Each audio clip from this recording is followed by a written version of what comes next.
A very good afternoon to everyone. On behalf of the Nepal Institute for International Cooperation and Engagement, it gives me great pleasure to extend a warm welcome to our distinguished chair, fellow scholars, and participants who have joined us through Zoom and are watching us live on Facebook.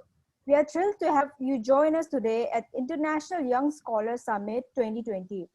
This international forum aims to bring together rigorous and erudite young scholars from all around the world over a single platform.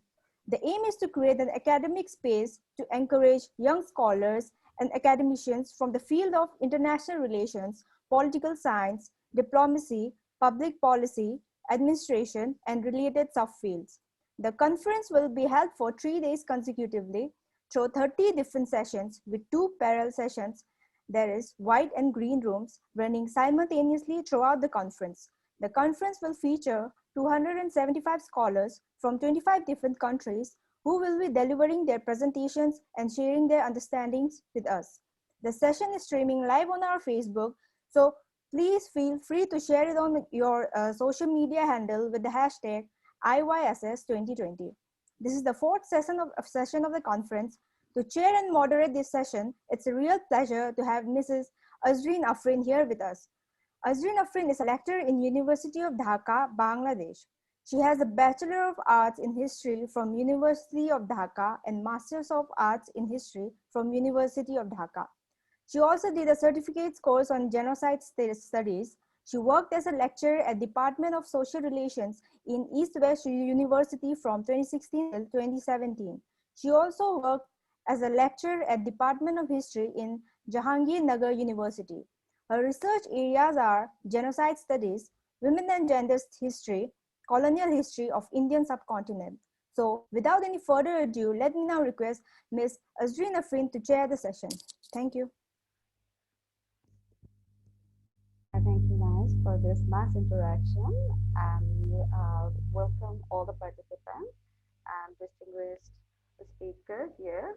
And I would like to encourage the first one, if I'm not wrong, Dr. Mahendra, who actually said that I'm a doctor. I have not done my PhD yet, as you can see here, but I am ready to and looking forward to hear some very good work from all of you. Before I start our session transboundary here, I would like to mention 2 things that I can allow each person or each speaker only 8 minutes.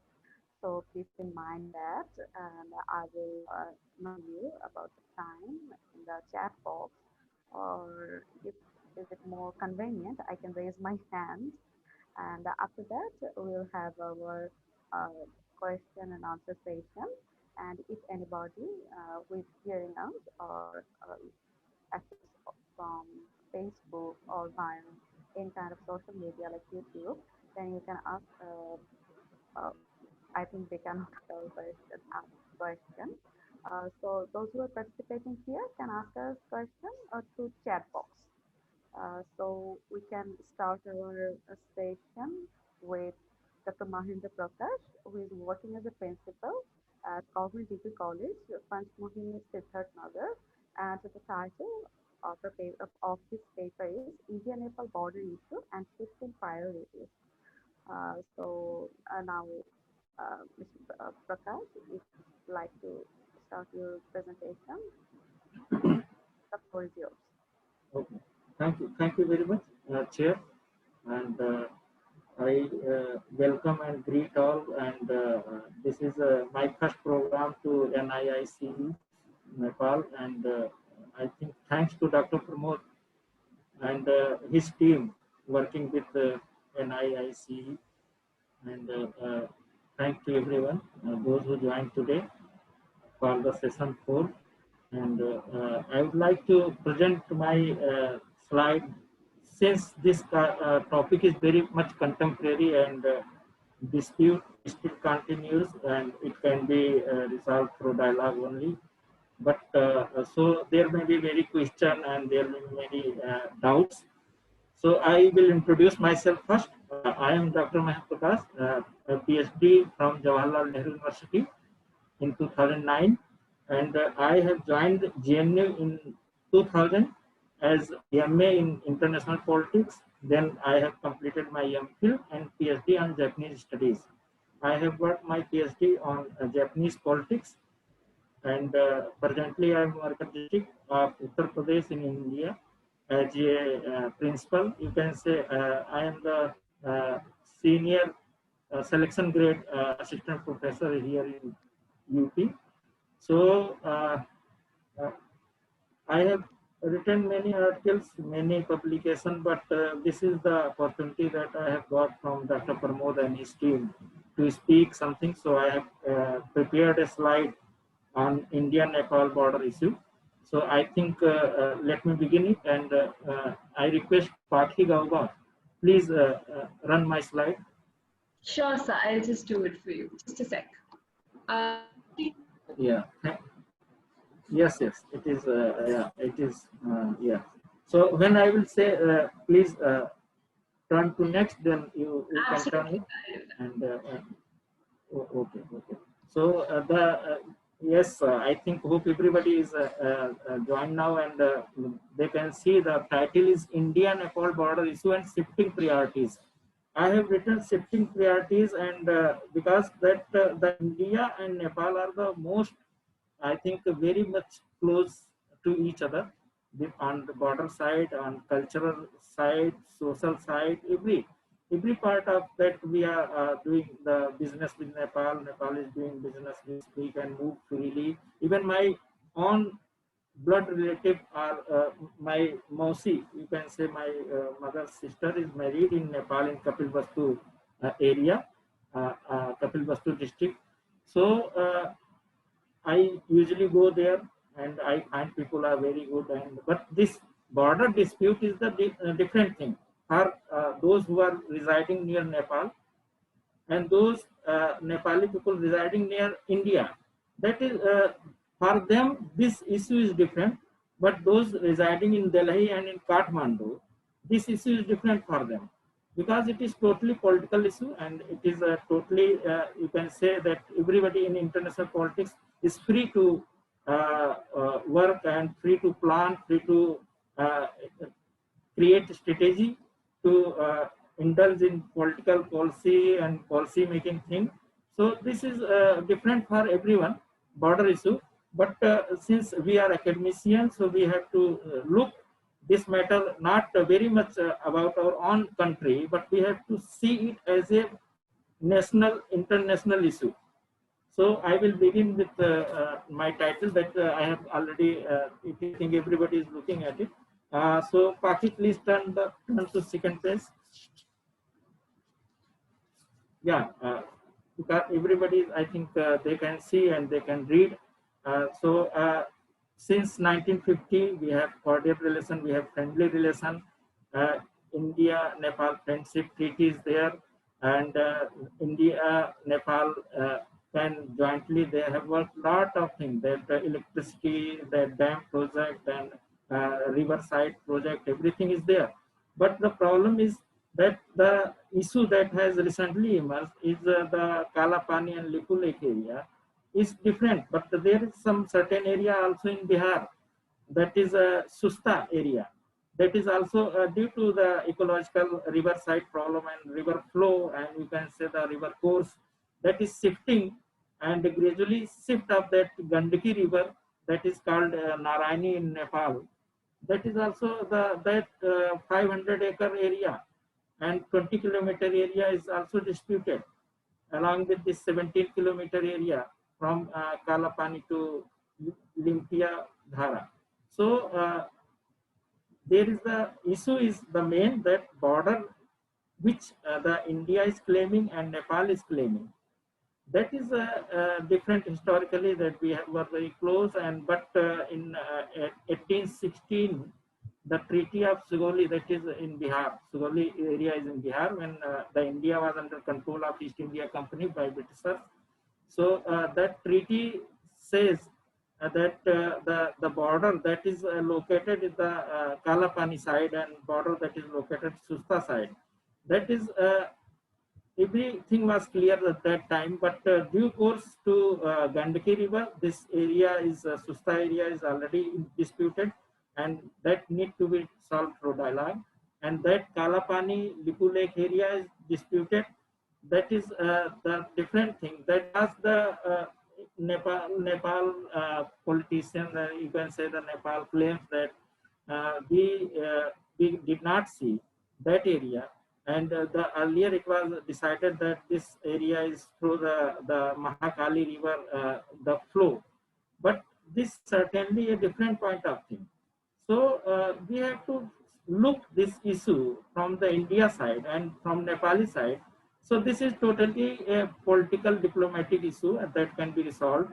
I think that in coming days, the Indian government will take it as a priority to solve the issue, because if they want to continue friendly relation with Nepal, they have to solve this issue, because there is a intense movement also. Sometimes we can see in the newspaper that Nepali people and from the citizen of Nepal, they are doing movement against India in Kathmandu and some part of Pokhara and here and there. They do. That is their right, because there is that is their country and they have their national interest. In India, the same thing, that if something comes with Nepal, then people, those not very close much to border, they are far away from border, they see Nepal as a threat, that encroachment and everything. So this is the totally different thing that we are going to talk about, and we are discussing in this session.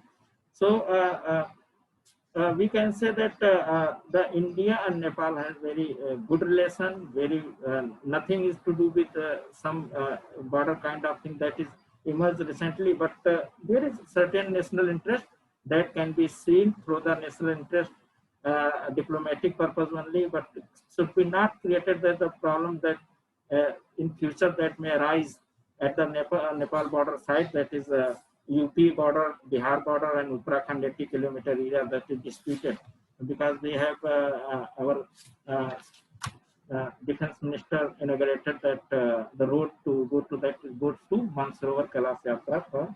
So please, Paki, second slide. Yeah, thank you very much.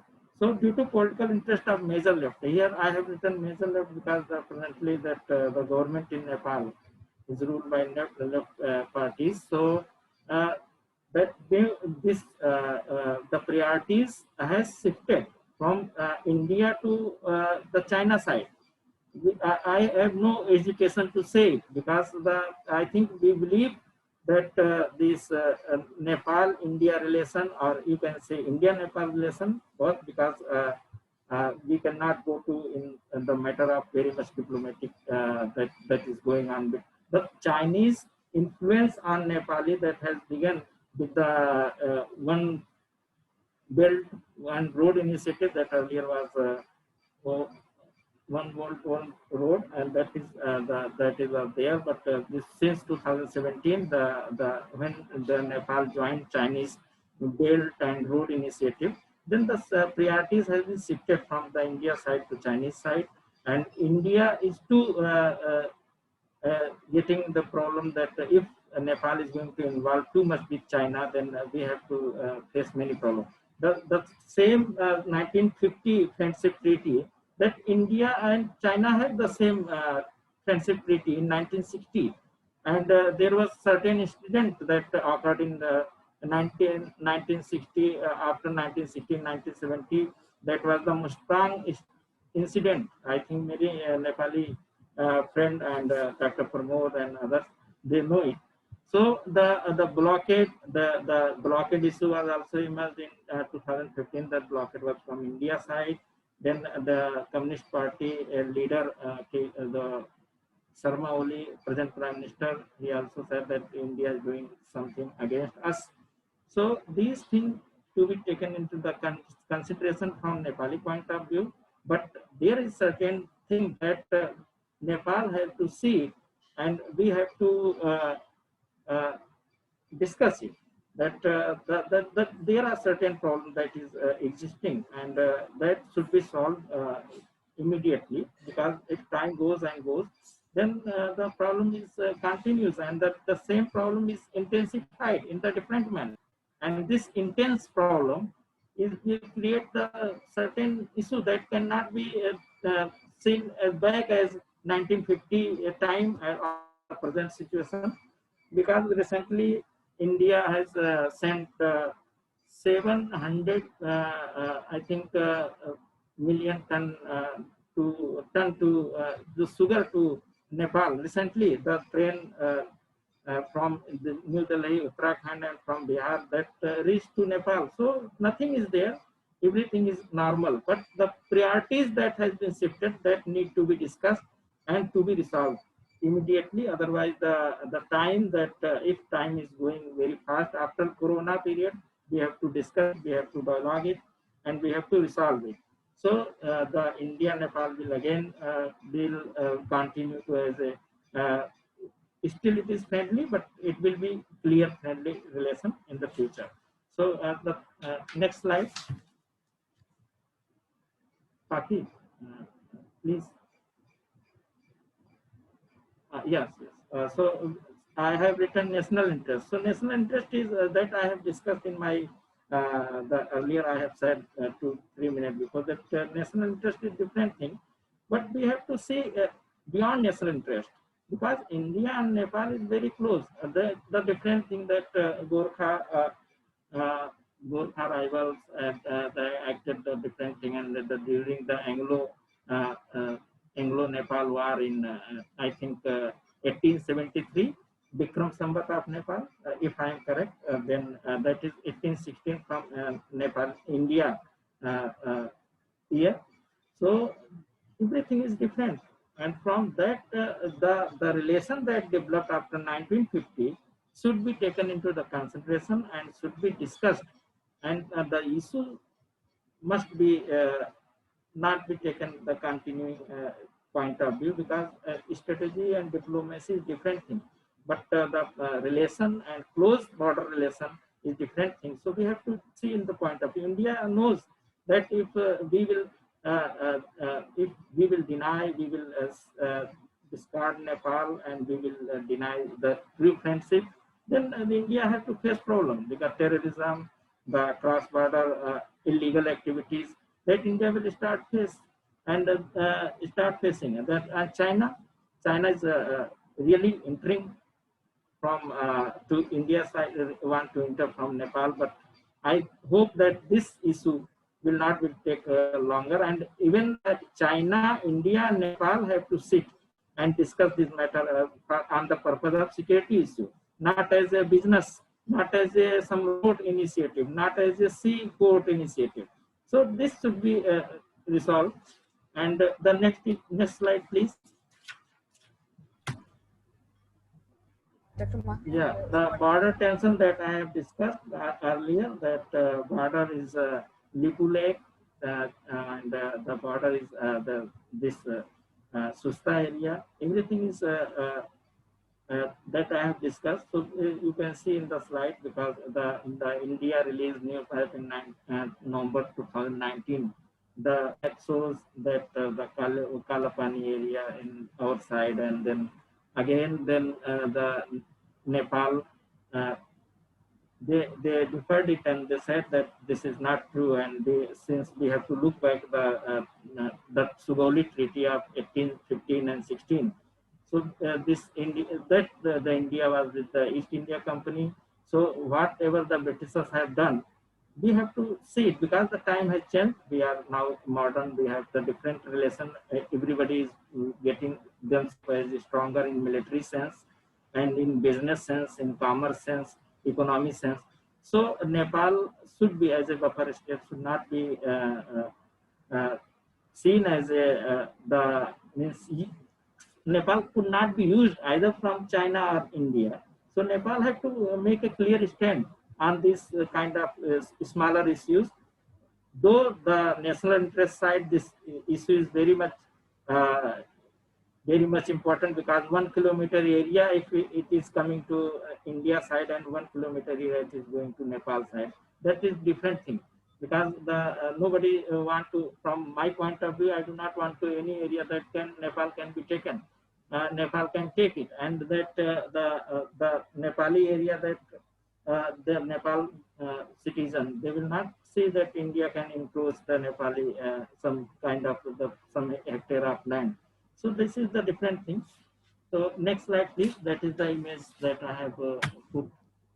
Dr. Mahendra, sir, sorry for interrupting you, but Yeah, thank. I said earlier that we have a limited number of time. Okay, okay. Just I will finish it very soon. So this next slide. Where is Paki? Okay, let's try to make it very soon because you have taken already more than 15 minutes. I can. Oh, okay, okay. So this is the map that claimed by India. We see that orange area is that orange area is with us, and the blue dark blue areas the Nepal that released the map recently in June. They said this is my area. So everybody knows the history. Then next slide, please. Yeah, next slide, 7th slide. Yeah, the same thing that I have talked about. Then go ahead with the outcome and undisputed area. Next slide.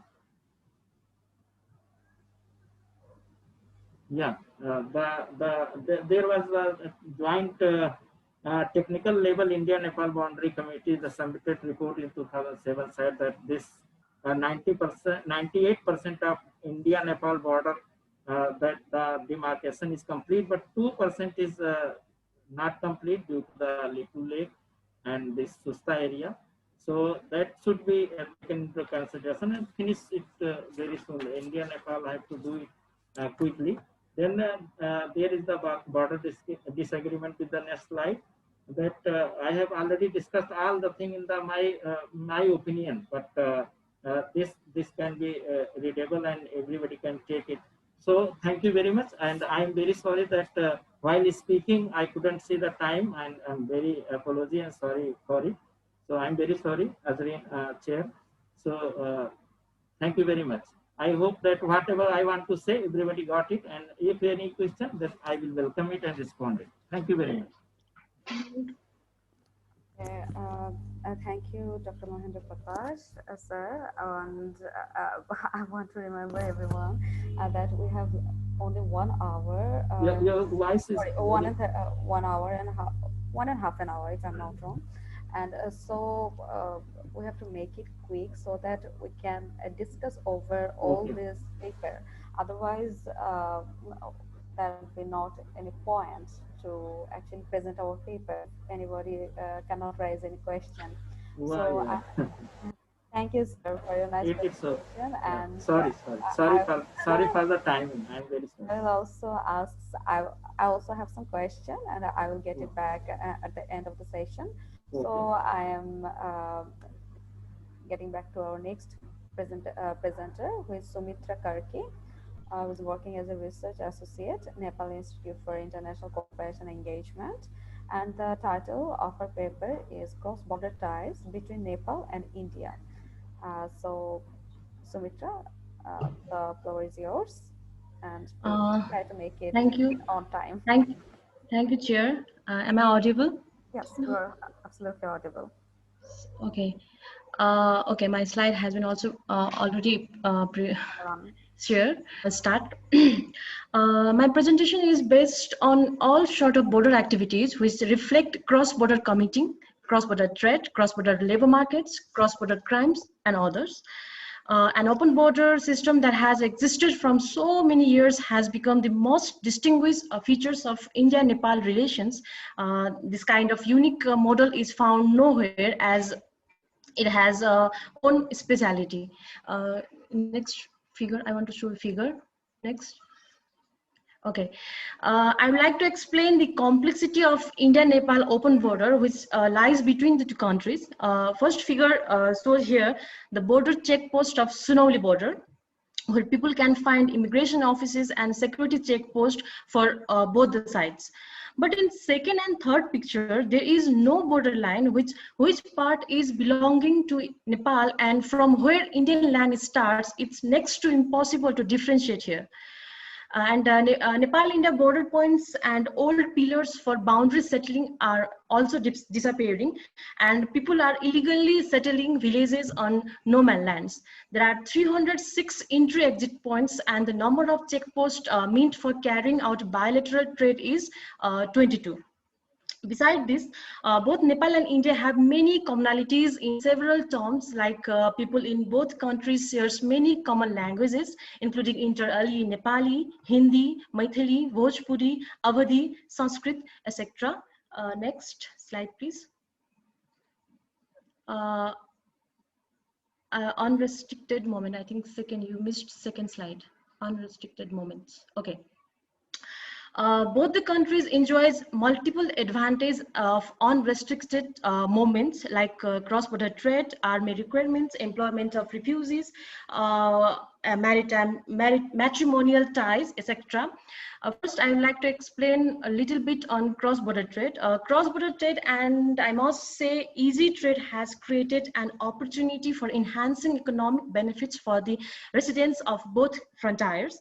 Nepal's economic dependency on India is very high. Landlocked Nepal relies on Indian ports for trade, and 6 million Nepalese work in India. As there is no required of passport and other official hassles, youths from both the countries cross the border for employment. Like many Nepali youth work in various businesses and service sectors of Indian, including the most prestigious security segment, which was designated as Gorkha, the Khukuri Bravers, also known as. And both the countries' army chief decorated with the honorary rank of general, which helps to continuing a tradition of friendship between both the armies.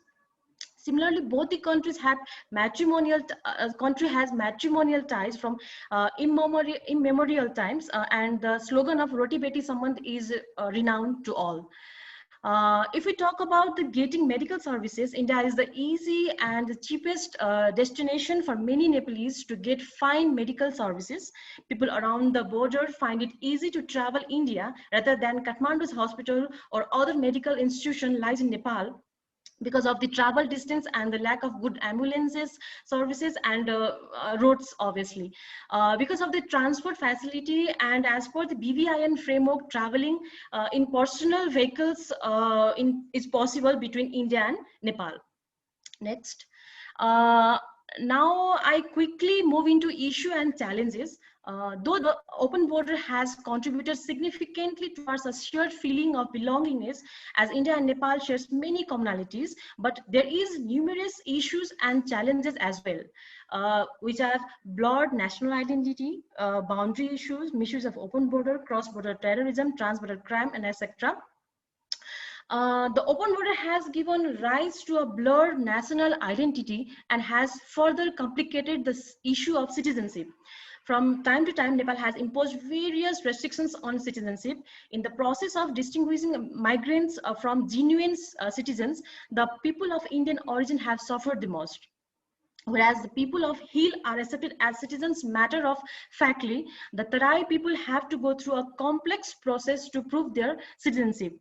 Another is boundary issue and blockage. When India imposed unofficial blockade in 2015 after the devastating earthquake, a country of 28 million people has ground to a halt. The impact of the blockade on Nepal's economy was far outstripped damage from the earthquake. In recent past, there is increase in border territory dispute between Nepal and India, and the problem of border encroachment has also been raised time and again. The unrestricted border has indeed been responsible for all sorts of problem, and also the national security system of both the countries has been affected by the impact of this open border arrangement.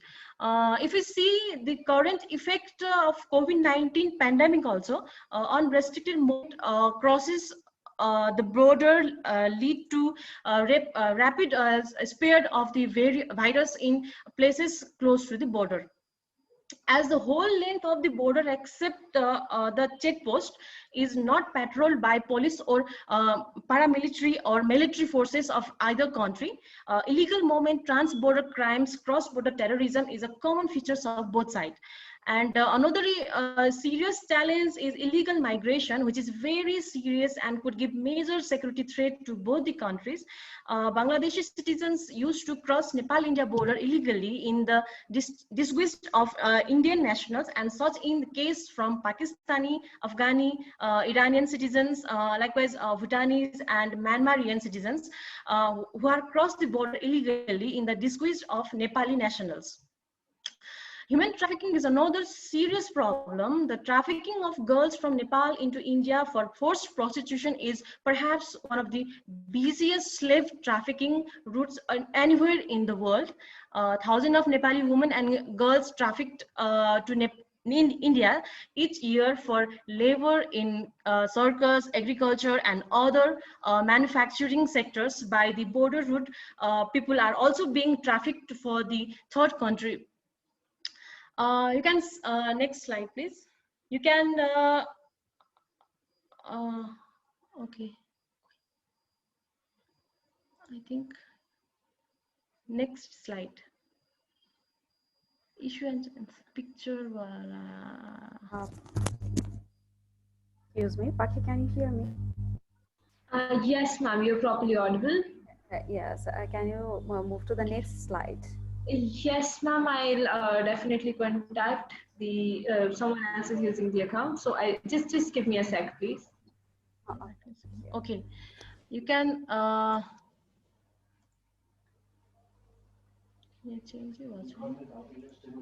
Okay, okay. I think my internet is not stable. I can't able to see next slides. Okay, I will start from my own. Okay, now I move to recommendation. Both the countries should build mutually accepted solution to resolve the drawbacks of unrestricted movements, because of which both the countries were suffering since very long. Deploying the security forces is an alternative provision to check unwanted cross-border crimes. For the safety, both the countries can enlisted CCTV cameras and these digital security gates in the checkpost, and also should build integrated checkposts to minimize the hassles which traders and people have to face across the border. Though there are two ICP built with the grand project of Indian government, Nepal's first ICP at Birganj Rakshol border is in operation since April 7, 2018.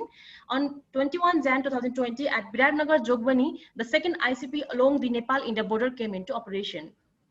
Another is fencing the frontier. Good fences make good neighbors, and American poet Robert Ford's fencing mentioned those lines, and I must say it has profound meaning. In point of fact, it will be not too bad to erect barbed wire fencing between Nepal and India with 360 inches. It will also help to uncomplicated supervise the border and was the illegal activities. Another most suggested solution is bilateral mechanism, which is functional to resolve all the issue through dialogue. India and Nepal can jointly curb issue, including repair of boundary pillars, clearance of no man lands, and prepare a list of issues related to the cross holding of properties and other technical matters. Next slide, please. Conclusion slide. Maybe there is a problem, technical problem. You can continue. Okay, ma'am. The open border has contributed significantly towards a shared feeling of belongingness, especially at the border. As India and Nepal share many commonalities, the open border can always be harnessed as a springboard for opportunities which are apparently on both sides of the border. Both the countries should intensify the cooperation in cross-border waterways, cross-border pipeline and railways, and to enhance socio-economic relations. The settling of the ongoing border dispute and no repetition of blockade are necessary to improve relation between the two countries.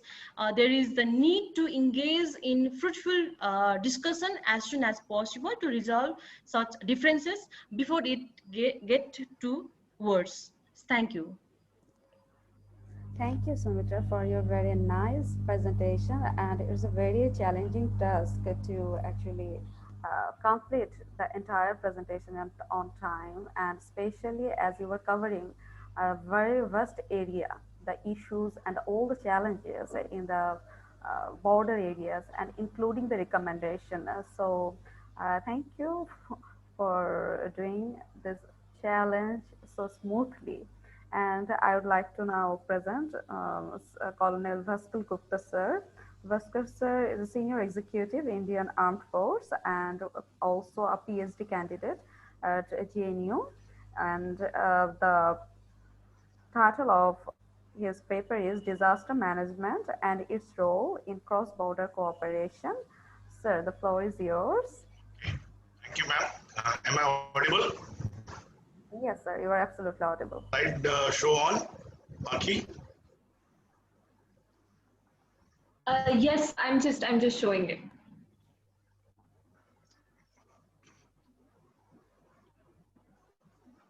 Bhaskar जी आपकी आवाज मुझे लगता है कुछ खटखा रही है आवाज बुलंद है Sir, is the slide visible? Yeah. Full screen, please. Okay. Good morning, all participants. Afternoon, I'm sorry. Yeah, as you can see, the topic is disaster management and its role in cross-border cooperation. We'll deal with South Asia only. Otherwise, the topic becomes very long. Next, please. Next, please.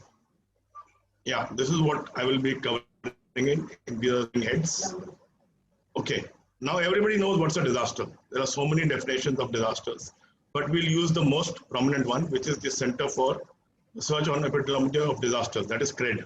It says a disaster is wherein 10 or more deaths have been recorded, 100 or more people get affected, and there is a call for international support or declaration of a state of emergency.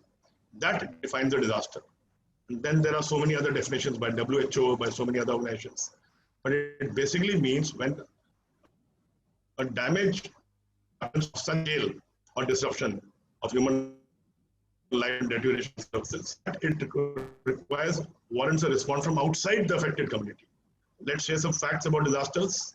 The last 200 years, 700 natural disasters have been recorded, which affected more than 450 million people worldwide. In terms of economic loss, we have reached US $100 billion loss over the last 200 years, and which is up from $20 billion, which was in the 90s. So it's 5 times in the last 20 years the loss has happened. Globally, if we see, between 94 and 2013, 200 million suffered loss due to 6,873 disasters, which led to loss of 1.35 million lives. Now coming to Asia, in the same period that we talked of, Asia was most affected.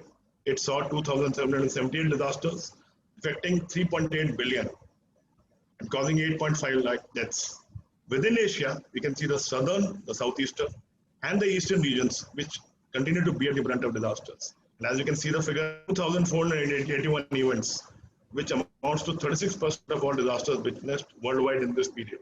And as you can see from the figures, it is storms, earthquakes, drought, floods, wildfires, everything affects Asia. And if you can see the dark brown region in the slide on the right, it's more than 3.5 million, and India and South Asia gets affected maximum. Next, please. Now the question, why Asia gets more affected? Next slide, please, Paki. Asia is home to 4 of the world's most active fault lines, which run across several countries and thousands of kilometers.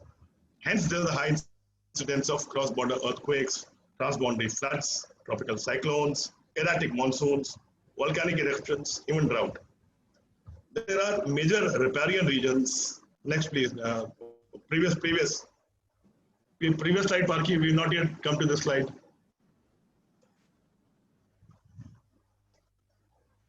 Yeah. Okay. Again, go back one. Yeah, we are still on this. I'll tell you when you to move next. This is the one. It has many riparian regions that originate from the receding glaciers of the Tibetan Plateau. So risk of modern disasters increases, as in terms of livelihood, food production, water distribution. Then Asia has been seeing rapid urbanization, coupled with industrialization, urban transition, migrations, which has added to vulnerabilities, especially in the coastal regions and the floodplains, which create regions which are geographically unsuitable for human habitation. Thus, the net effect is Asia has become trapped in a highly interdependent urban matrix with increase in vulnerabilities combining the impact of disasters. Next, please. Coming to India and disaster management in South Asia. Next, please. Yeah, this is the one. Yeah, this is the one. Okay, as we have seen in the regional dimension, particularly after the Bhuj earthquake of 2001 and the tsunami of 2004, South Asian governments have woken up and they've realized that disasters will not necessarily follow national boundaries. For example, the Bhuj earthquake also damaged structures in Karachi. In the Pakistan's earthquake of 2005, it devastated parts of Kashmir, that is Uri, Tangdhar and Karna. The floods in Bihar and Assam, as well as in Bangladesh and Bhutan, originated in the mountains of Nepal and Tibet. The coastal regions of India and Bangladesh are hit by cyclones of Bengal. Similarly, the cyclones of Arabian Sea hit the Gujarat and Sindh coast of India and Pakistan alike. So we come to the origin of disaster management among the ASEAN nations. Earlier, the setup was ad hoc in terms of ASEAN have any organized setup to tackle disasters. Then they practiced disaster management through international aid agencies like USAID and Oxfam. Everybody must have heard of them. The disaster work actually began under the ADMER, which is the Asian Agreement on Disaster Management and Emergency Response, which was signed in 2005 and started being implemented from 2009. And then they formed the ADPC. As you can see on the slide, the ADPC, the Asia Disaster Preparedness Center, so came up in 86, actually started functioning in 2005 onwards. Next, please. The other dimension in South Asia is SAARC, the South Asian Association for Regional Cooperation. Next slide, please. Though SAARC came up in 85, its disaster setup, Karki, next slide, yeah. The disaster have been happening in Asia from times immemorial. Though SAARC came up in 85, it took SAARC 22 years to set up its regional disaster centers. So in 2007 came up the SAARC Center for Disaster Management, that is the SDMC in New Delhi. Then came the SAARC Coastal Zone Management Center, that is the SC ZMC in Maldives. And then came up the SAARC Meteorological Center in Dhaka, all in 2007 onwards. Problem is the SDMC is still ineffective. Why? Because of continuing Indo-Pak tensions. So we hope and expect that in time, these weak links will be sorted out through discussions, and the SDMC will then effectively function as the authorized and nodal disaster management center of SAARC. You can see Imran Khan saying one more minus won't matter. That's the attitude now. Next, please. Coming to cross-border role of armed forces in disaster management. Next slide, please. It's an established fact that Indian armed forces are well equipped and trained to undertake this task in any part of the world whenever they are called upon. We have experienced the last 72 years in 28 countries as UN peacekeeping or peace monitoring contingents. And they have earned praise from International Committee for their role in disaster management across Asia. Today, they are being called upon for disaster management tasks in India's neighborhood as part of IHADR operations. Now, what is IHADR? International Humanitarian and Disaster Relief Operations. They will continue to be exclusively executed by the armed forces and not by the NDRF, which is the nominated body for disaster management in India. Why armed forces? Specifically because the strategic airlift and sea lift is with the armed forces. They have integrated intelligence and surveillance capability, leadership, logistics, mobility, organizational command and control, and force cohesion. It also helps in articulating a military diplomacy in other countries. And their employment is governed by the MCDA guidelines. That is, military and civil defense guidelines, which are linked to Oslo guidelines, which came up in 1994. And so whenever a foreign country or the UN asks for your support, they come under these guidelines, which were finally amended in 2003. Now, next please. Coming to the cross-border role of armed forces. When India be allowed in some not so foreign friendly countries? Let us see this in our neighborhood, South Asia, countrywide. Start with Pakistan. In Pak relations, we all know have been hostile since 7. We fought 4 wars, which have only increased the suspicion. India's role in liberation of Bangladesh and the Pak proxy role in the war of J&K have ensured that this relationship will not thaw. We have the example of the POK earthquake, which happened in 2005, which rendered Pak area helpline at the time India offered assistance, which Pak was initially reluctant to accept because of suspicion of allowing enemy armed forces on its own side. By the time the next disaster occurred in Pakistan, that is the 2010 floods, Pak had already set up an NDMA-style authority, model and ours for its own disaster management. Next, please. Coming to China, there are not many instances of cooperative disaster management between India and China, though both have felt the need. Why? This limited cross-border aid has been minus the armed forces. And so it is unlikely that in future disasters, they will be called upon for help, even if an eventuality arises on either side. Coming to Bangladesh, India has helped Bangladesh in all its relief ops, especially for flood relief, with the armed forces taking a lead role. However, there's one instance that India had pulled out in 1985. That was when US armed forces landed for disaster relief. That was because of the Cold War rivalries. Coming to Sri Lanka, post the 2004 tsunami, Indian forces have landed the same day. They continued the work for a long time till the situation in Sri Lanka stabilized and normalized, earning the goodwill of its people. Hence, we predict that they will be called upon in future also. Next, please. Among our other neighbors, that is, next slide, please. Nepal, Bhutan, Maldives. All of these exist literally on India's assistance in different fields. So the disaster management organization of both Nepal and Bhutan are structured on the Indian model, that is the NDMA, and they will continue to seek assistance, including allowing Indian arms to operate from their soil, like Pakistan, if the need arises. Coming to Myanmar, Myanmar being close to China is likely to be pursued by China to disallow our armed forces, unless we can convince them to do otherwise, which is not likely. Mauritius has relied upon India not only for relief, but everything else, so that will continue to happen. Afghanistan is a unique case. Afghanistan is tormented with an unfinished war. We all know what is happening in Afghanistan. So it's unlikely that government of India will use its armed forces there in an active role till it becomes relatively peaceful. And even if it does, the contingent there will be very small and for an extremely short period. That is for an emergency. Next, please. On the slides, you can see the various roles that we have done in the pictures, in the various disasters in these countries. So to conclude, South Asian region will continue to face a daunting spectrum of natural hazards. The best approach, what is the best approach? To form public-private partnerships, which involve not only the civil society and government, but also open the private sector. So these collaborative actions will then create synergy and a bigger impact in contributing towards growth and achievement of the development agenda, including disaster management. As we have seen, disasters here are mostly of cross-border nature. So if two or more countries in the region combine their efforts, these can be handled personally. So what is needed is a coordinated disaster management capability, which reduces redundancy and gaps in a resource-challenged area. What is India's role? Since India dominates the regionalism in South Asia, obviously we need to take a lead. Now I will flash a report of the Pacific disasters, which are as recent as 2019. This report, and these are the organizations that you see on the slide that are there in Asia, the Asia Pacific Alliance, the ADPC. Yes, this is the report I was talking of. If you can see, in all the parameters, no country is meeting them. So what this report says is, it's clearly establishing the link between inequality and poverty, which leads to disasters.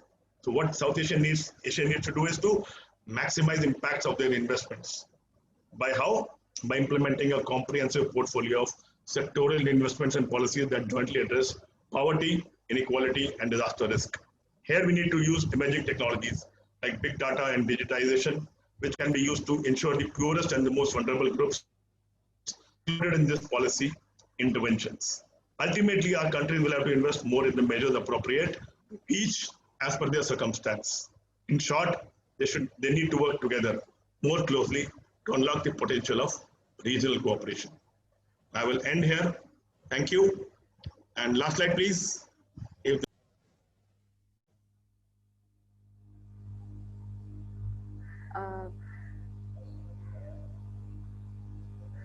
So we would allow question at the end of the session.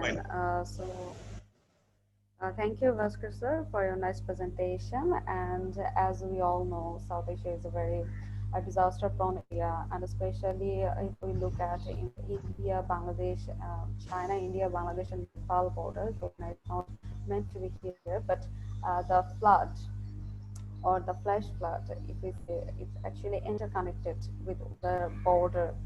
So we need to get focus on those issues. And I also have some question. I think many of us have. So we will get back to you after two of our presenter actually done with their presentation. So I'm now the next presenter is Yukti Gupta, who is actually a student currently at University of Rajasthan, India. And the title of her paper is India-Pakistan Ties Post-Abrogation of Article 370, which is a very recent issue. And so, Yuti, the floor is yours. Thank you, Mr. Q. Am I audible to everyone? Yes, you are audible. Okay.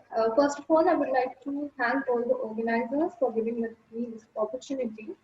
And now I'll be dealing with the paper India-Pakistan Ties Post-Abrogation of Article 370. So, as we all are aware that India-Pakistan relations have always been marred with strain, mistrust, and tussle between the two neighbors, particularly tussles related to border issues, and we have already faced three major wars in this thing. Also, it's important to note here that most prominent among them is related to the accession of accession of the territory of Jammu and Kashmir. Recently, the development of August 5, 2019 have left a deep scar on the psyche of Pakistan. The day marked the abrogation of temporary provisions of Article 37 and 35A of the Constitution of India, which provided special status to the erstwhile state of Jammu and Kashmir. The same day, it was announced that Jammu and Kashmir will be bifurcated into two union territories, namely Jammu and Kashmir with the legislature and the other one, Ladakh, without a legislature, under the J&K Reorganization Act 2019. Now, it is very crucial to note that as soon as the abrogation is done, the IMD, which is the Indian Meteorological Department, it started referring the meteorological subdivisions of Jammu and Kashmir as Jammu and Kashmir, Ladakh, Gilgit-Baltistan, and Muzaffarabad. This was a subtle signal to Pakistan that the entire erstwhile state of Jammu and Kashmir was legally a part of India. As a result, definitely Pakistan took a series of measures which included downgrading bilateral ties and diplomatic relations till the time it realized how heavily it was dependent on India for pharmaceuticals, particularly in the time when the pandemic COVID-19 has grabbed the entire world. Pakistan media discussions included declaring Gilgit-Baltistan as Pakistan's fifth province and signing the Shimla Agreement. Pakistan's reaction in this entire saga has been threefold. Firstly, it claimed that India's annexation of the territory of Jammu and Kashmir is a violation of UN Charter. Secondly, it has triggered a new border boundary conflict in Ladakh that could jeopardize regional stability, bringing China into the picture, as the disputed piece of land was gifted by Pakistan to China. There's also a hope in Pakistan that China will now redouble its effort to support Pakistan in contesting aggression in the Kashmir Valley. And thirdly, the Modi government has made claims on Gilgit-Baltistan and so-called Azad Jammu and Kashmir, and in well-launched military offensive in these areas also. Now, Pakistan's strategy has been primarily focused on diplomatic front, wherein instead of going for bilateral trade, it has given more impetus for involvement of international organizations and the countries, particularly the United Nations. Pakistan has highlighted the following issues in Jammu and Kashmir. Some of them include restriction on civil liberties due to lockdown and several other human rights abuses, communication blackout, allowing people to buy land to permanently settle is an attempt to convert Muslim majority area into a Hindu majority. India has also introduced new domicile rules to engineer a demographic change in Muslim majority state. However, Pakistan's strategy to internationalize the Kashmir issue has met with limited success. Several developments had hurt Pakistan cause itself. While Pakistan has been calling for the rights of Kashmiris, its hypocrisy has been exposed by the proposed 14th Amendment to the Constitution of Azad Jammu and Kashmir that actually diminishes the rights of the so-called Azad area. Thus, the Kashmir Council headed by PM of Pakistan has been given the power to legislate on critical subjects, whereas earlier they only had advisory powers. In effect, it totally negates and voids the legislative functions of the Azad Jammu and Kashmir Assembly. Also, the resignation of Sir Syed Ali Shah Gilani from the All Parties Hurriyat Conference was a blow to Pakistan, to which they tried to recover by offering and conferring him an award, but that didn't yield much success. As a result of these developments, Pakistan is getting increasingly frustrated and is acutely aware that India will soon be getting a non-permanent member seat of United Nations Security Council on January 2021, and it will then be difficult to get an anti-India resolution. In the past, Imran Khan has tried successfully to fire the imagination of the world through his much-hyped speech at United Nations Generally in September 2019. Pakistan is well aware that despite all the efforts of Imran Khan to instigate a bloodbath in the Kashmir, leading to genocide, nothing even remotely like that happened during the past year. Still, various development schemes have been launched by India, which have been well appreciated by the people of Kashmir, and they have also shown their support and trust by, this is very much evident from the fact that there has been an increased turnout of voters in the assembly elections. Now, on August 5, 2020, which marked anniversary celebration of the abrogation of Article 370 of the Indian Constitution, while India celebrated this day, whereas Pakistan declared this day as Day of Exploitation. And ISI had a detailed program in order to celebrate it, or we can say to, make people more aware about what all exploitation has been done in Kashmir. So the programs included is, that Imran Khan will be going to POK and will address the legislative assembly over there. Also, Pakistan asked several international actors like Kuala Lumpur, Ankara, Beijing to issue statements on the occasion. Also, it was stated that Kashmir Highway would be renamed as Srinagar Highway.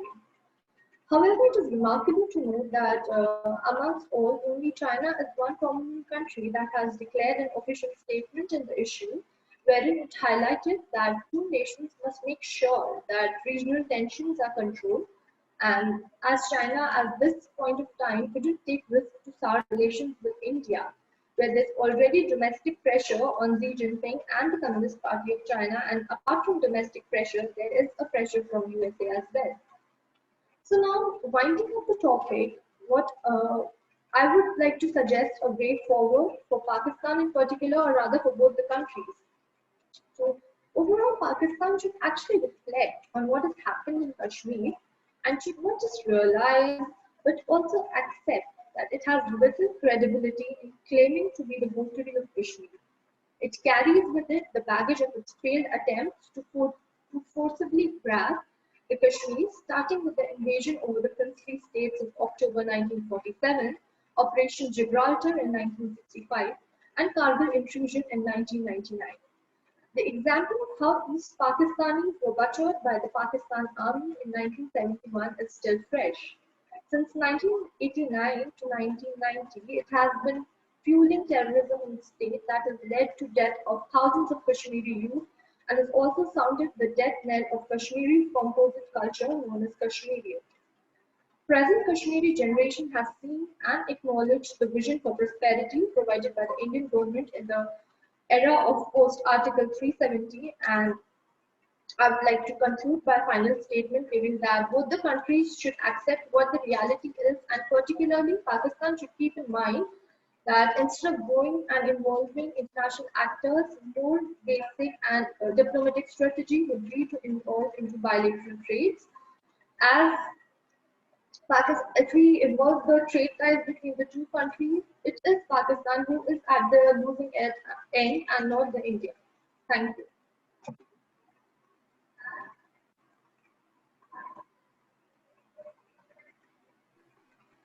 Azrin ma'am, are you there?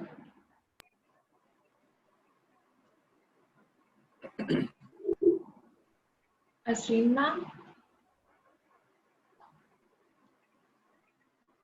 Oh, sorry. I thought I unmuted. Am I audible now? Yes, ma'am, you are. Thank you, Yukti, for your nice presentation, and it is also thought-provoking for these days, as it's a burning issue now, because we can see the relation between Pakistan and India are also impacting the other relationships. So how these two countries are going to solve this issue in future that would lead the relationship between or among China, India, Pakistan, and other regional forces now, because it's not now issue between India and Pakistan. It's a very broader issue now. It's a regional issue. Although it's a very homely, we can say that two countries are involving here, but there are so many other forces who are trying to guard the issue. So we'll get back to you on this matter, and thanks again for your presentation. Now I would love to call our next presenter. Uh, sorry. Okay. Is Ruwanthi Jayasekara, Research Assistant, Institute of National Security Studies, Sri Lanka. And the title of her paper is Carving IUU Fishing in Sri Lankan Waters. So, Jayasekara, can you hear me? Yes. Okay, now you can present your paper.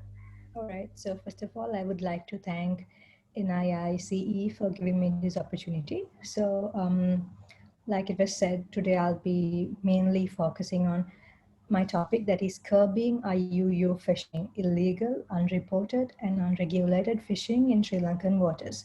So this take place both on high seas and also in the areas within national jurisdiction. So according to so if I am to give a brief definition on what IUU fishing means, it includes all fishing activities conducted by national or foreign vessels in waters under the jurisdiction of a state, but without the permission of this particular state, or in contravention to its laws and regulations. And the issue is most of these go unreported or misreported, and also these illegal fishing activities disregard the international conservation measures, the laws in particular.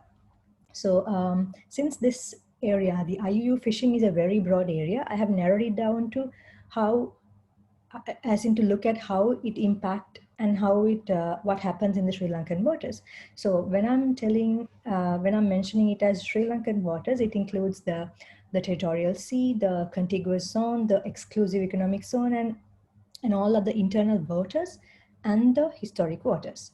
So when you look at this IUU fishing in Sri Lankan waters, there could be two perspectives to it. For an example, the specifically in the Pork Bay and in Gulf of Mannar, the IUU fishing takes place. And it is not just the locals who are getting involved, but also the foreigners. That means to be specific, it is the Indian fishermen and the Sri Lankan fishermen engaging in IUU fishing in Sri Lankan waters. So if I begin with the Indian fishermen, the gap between India and Sri Lanka is limited to 24 nautical miles in the Pork Bay and Pork Strait, and therefore they tend to violate the international maritime boundary line, and most of the Indian fishermen trespass the 12 nautical mile zone and enter the Sri Lankan waters. So if I'm to give you some numbers, approximately there are 300 Indian vessels per day entering Sri Lankan waters. And so these are being identified by the Sri Lanka Navy and Sri Lanka Coast Guard on every Monday, Wednesday, and Saturday. So you see, this is a transboundary issue which needs a collective solution, but it's compulsory that the solidarities with the direct impact act swiftly on it. And so if you look at this issue from a local perspective,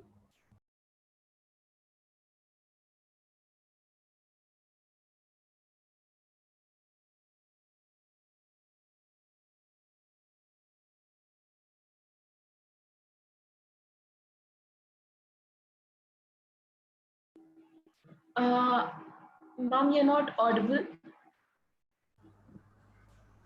hello? Okay, I'm sorry about that. So if you look at this issue from a local perspective, the Sri Lankan coastal fisheries account for about 53% of the total marine fish production. And if you look at the number of people who are employed in this industry, both directly and indirectly, there are over 600,000 employees.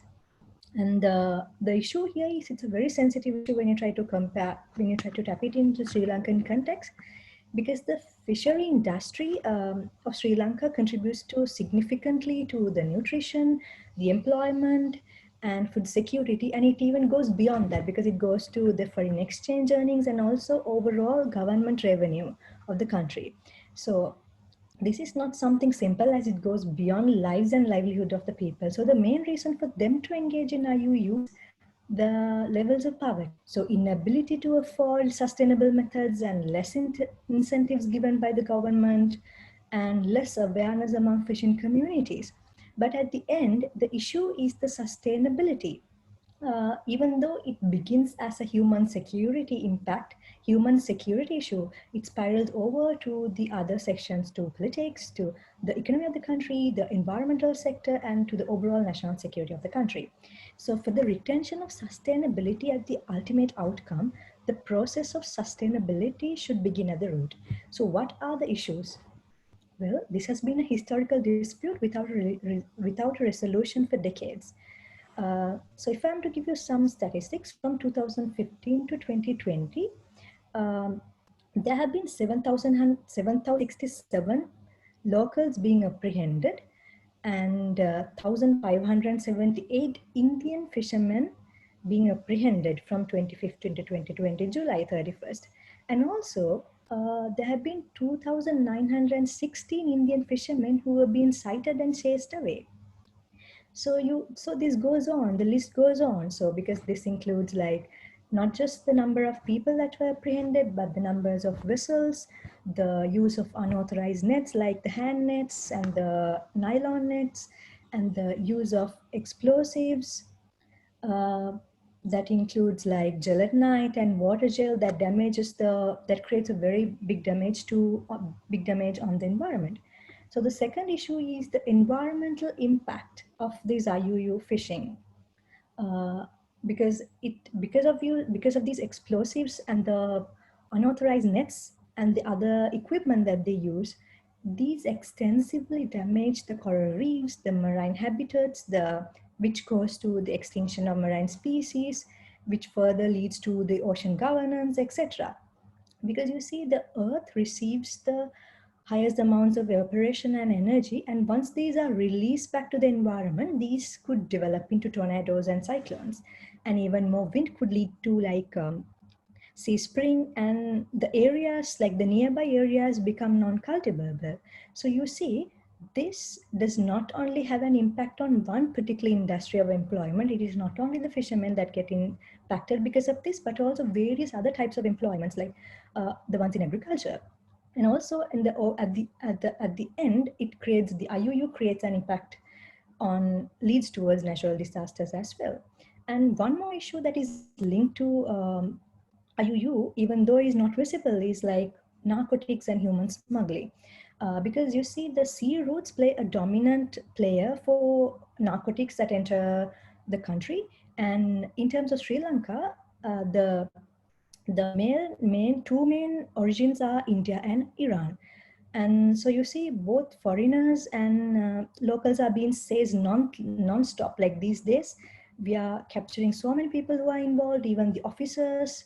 So these are like, even though you see IUU on the top, at all the others are at the bottom of the iceberg.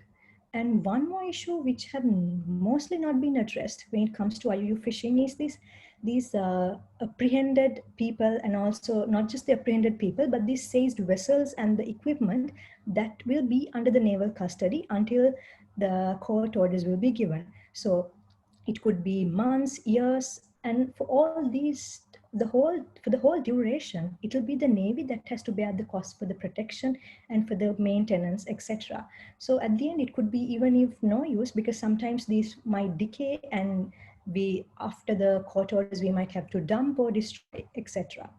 So it's not just that we do not have laws, we like Sri Lanka is a party to the UNCLOS, and also we have ratified UN Fish Stocks Agreement, Indian Ocean Tuna Commission, etc.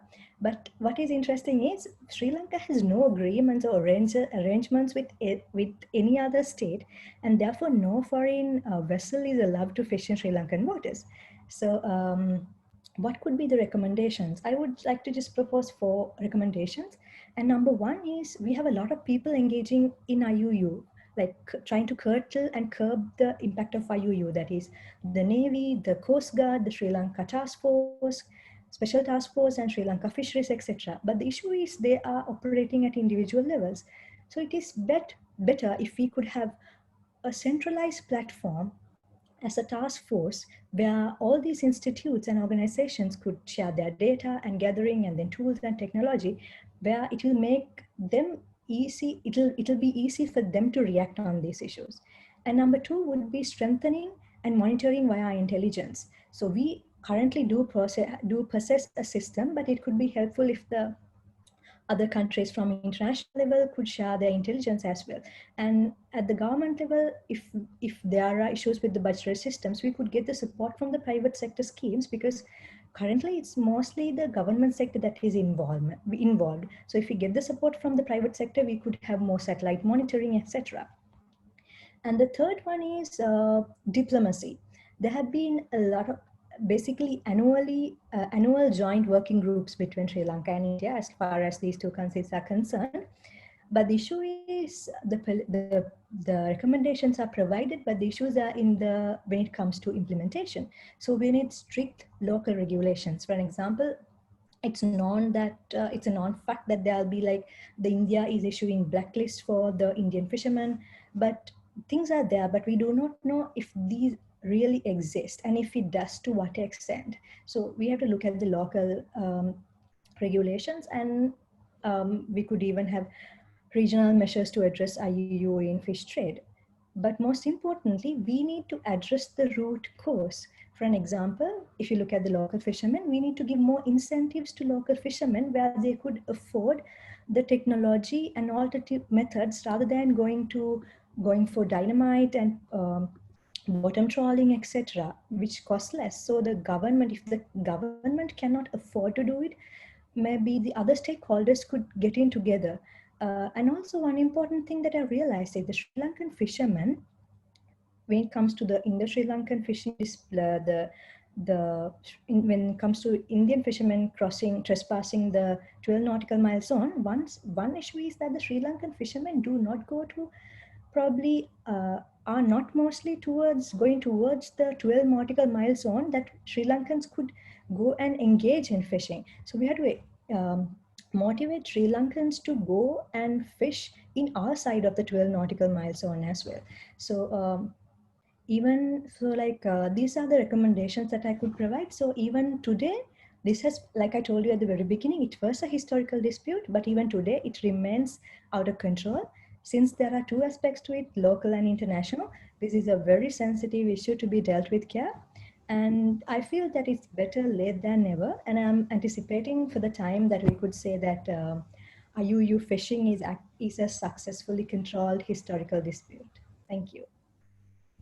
Thank you, Ruwanthi, for your wonderful presentation. And I was not so much aware of that issue. Thanks for enlightening me personally. And so we would like to ask a question from the audience and the participant here. And so there is already some question I can see. First one is to Sumitra Karki. Do you support the idea that India and Nepal should close their borders?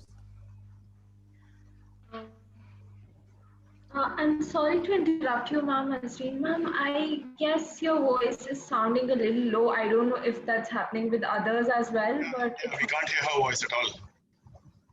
Yeah. Can you hear me now? Yes, that's better.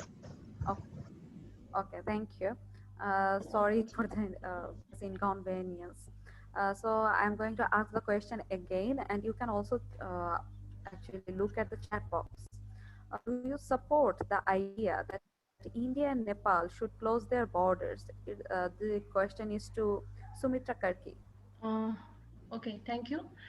Uh, I think Nepal and India sustain bilateral relation and share social, cultural, economic, political, and geographical proximities, contributing to of both nations to a number of advantages.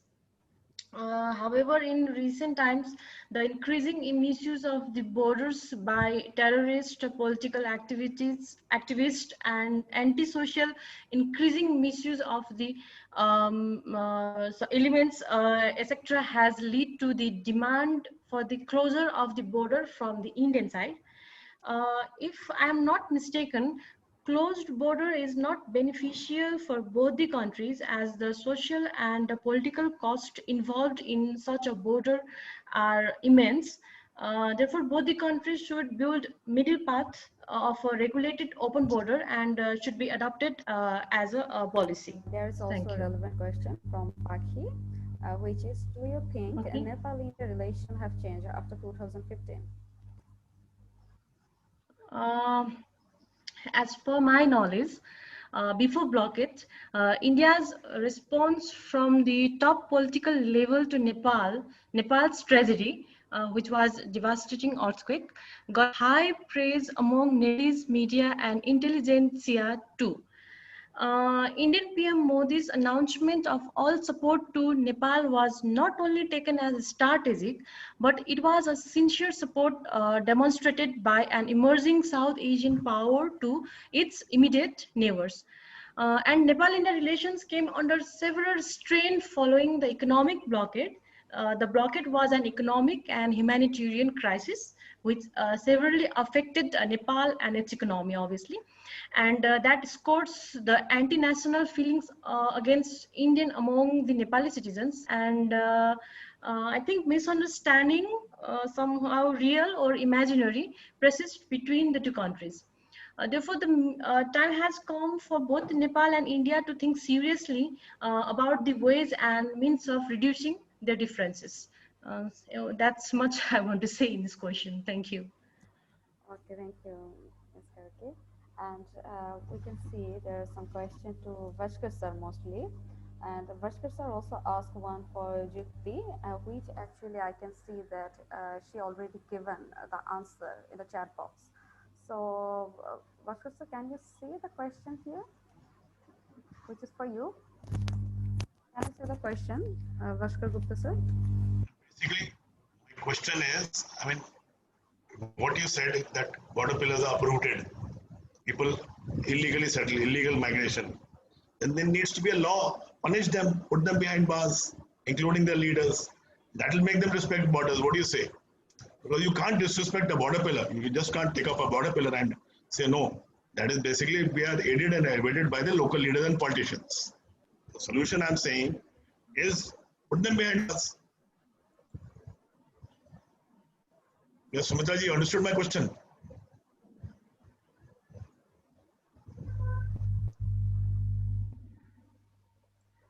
Sorry to interrupt you, ma'am. Extremely sorry. You have missed out on a presentation. There was a presenter called Kamal Madishetty. I cannot see it in my. I'm extremely sorry, but I have the session introduction here. I can see the 5 presenter. Maybe there is some understanding here. Okay, ma'am. Okay. I think it's Okay, watching old one, old program schedule. This is the new program schedule. Pardon, please. I think. Ma'am, you may continue. I'll get back to you. You may continue. Sorry. Okay. Mr. Kamal Madishetty, I'm extremely sorry for this inconvenience because I have the session actually the outlet and here I cannot see your name. Sorry for the inconvenience. And as I don't know the title, you can actually introduce yourself. Sure. Thank you, Chair. Thank you, Chair. I think the schedule, the new one includes my name. So my name is Madishetty. So I'm a researcher at Institute of Peace and Conflict Studies in Delhi. And the topic of my presentation is on the new national security law in Hong Kong. and the implications for the political landscape of the city. I hope I'm audible. Yeah. So, so yeah, before talking about the NSL, I would want to just give a very brief background to this. So, Hong Kong is basically a semi-autonomous region that has its own mini constitution of sorts, which is called the Basic Law. And this dates back to 1997, when the city was handed over from the British to Beijing's control. And at that time of that transition, Hong Kongers were basically promised that their way of life would be protected, and all their basic freedoms will be guaranteed for a period of 50 years, which means 2047. And this includes the right to free speech, right to assembly, free press, an independent judiciary, and also a free market-based economic system. And all of this was done to, it was made possible by the one country, two systems principle, which was propounded by the then leader, excuse me, Deng Xiaoping. So in the first decade after the handover happened, the Chinese government largely abided by this arrangement. And that also helped the city flourish and prosper. It emerged as the major financial and commercial hub for this region. But in recent years, Beijing has taken a series of measures which have really undermined this principle and also eroded the Hong Kong's autonomy that was promised. Now, these include soft measures like pushing Mandarin against the local language of Cantonese and imposing mainland's narratives of history and nationality on Hong Kongers. But they also include some hard measures like denying universal suffrage, which was again promised in the Article 45 of the Basic Law, and also other measures like the attempt last year that was made to introduce a controversial extradition law. And in response to all of these different measures, there has been a rising pro-democracy sentiment in Hong Kong in recent years, and this has most visibly manifested in the umbrella movement of 2014, but also in the anti-extradition protests that we saw last year. So partly with the aim to suppress this dissent, Beijing basically introduced a new national security law, which came into effect on June 30th. Of course, the very legality of this is highly contested in Hong Kong because it is seen as in violation of the Article 12 and Article 22 of the Basic Law. But if we look at the bigger picture, and that's what I argue in my piece, is that the aim of the national security law goes far beyond just countering street protests. It's like a comprehensive a package of sorts which changes the political landscape of Hong Kong. And there are four major implications that I have highlighted. So the first is so the first is that it almost completely eliminates political dissent, whether it is on the streets or in the newspapers or in the internet, because it introduces some new and very vaguely defined crimes that will strengthen the authorities' hand in countering and suppressing the dissidents. Basically, at the outset, the Chinese authorities, they have claimed that this law will bring peace and stability to Hong Kong because it outlaws the activities that Beijing calls secession, subversion, terrorism, and foreign interference.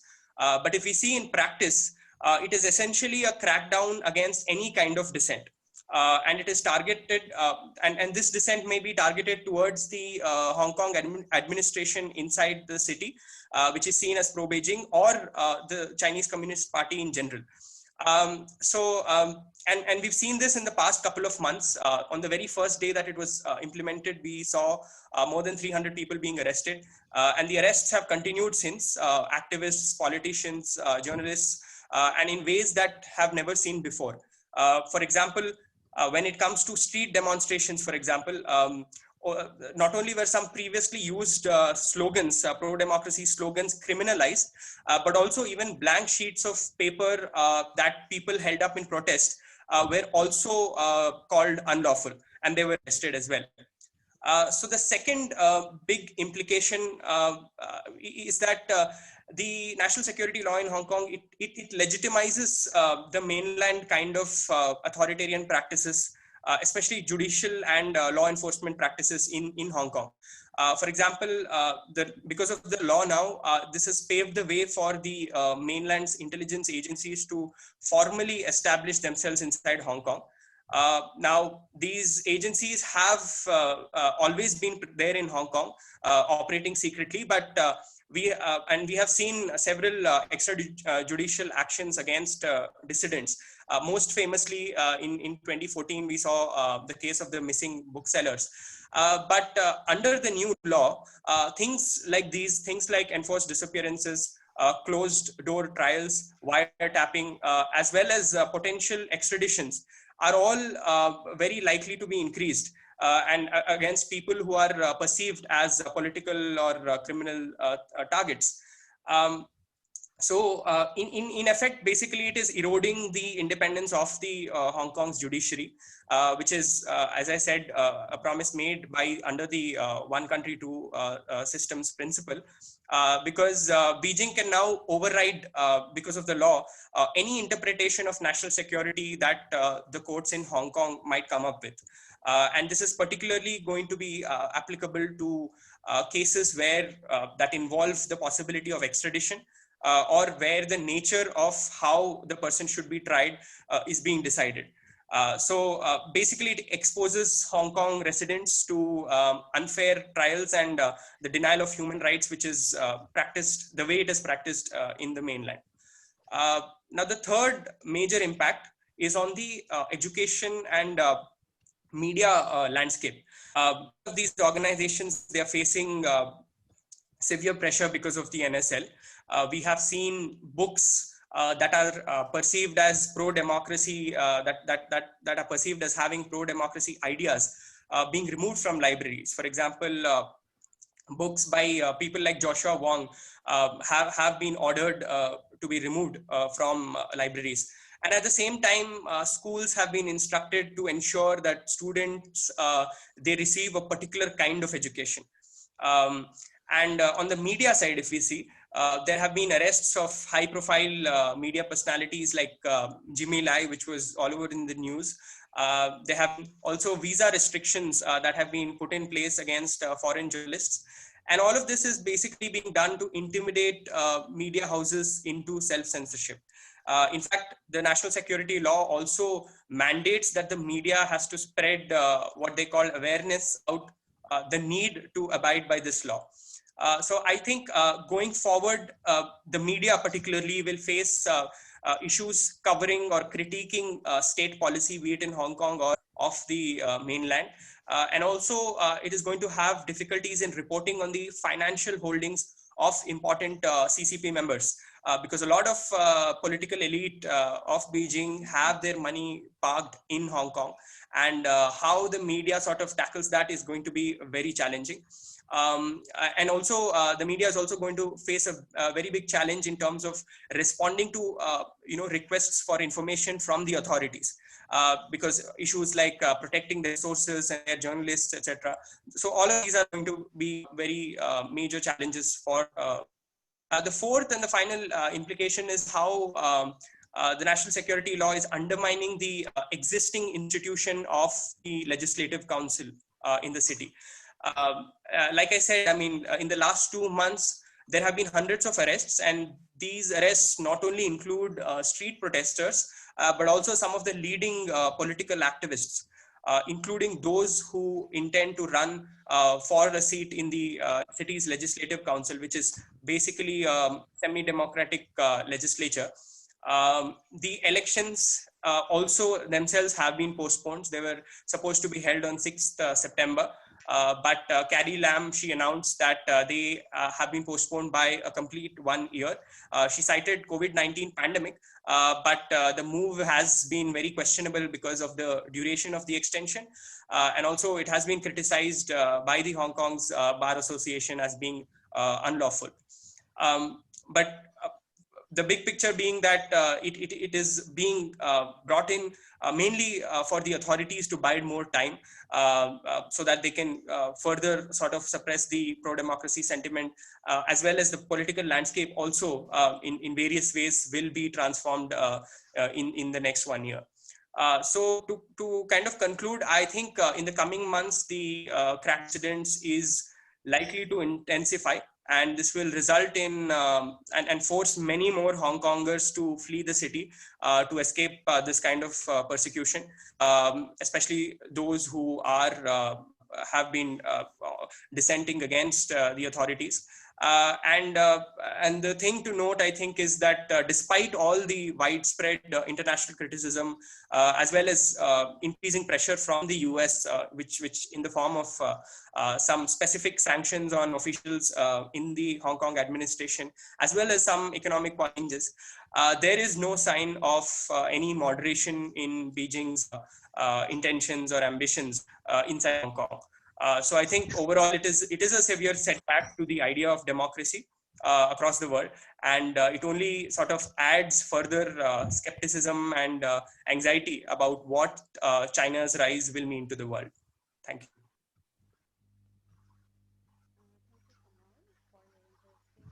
Thank you, sir. Azrin ma'am, are you there? Yes, I'm here. Can you hear me? Azrin ma'am?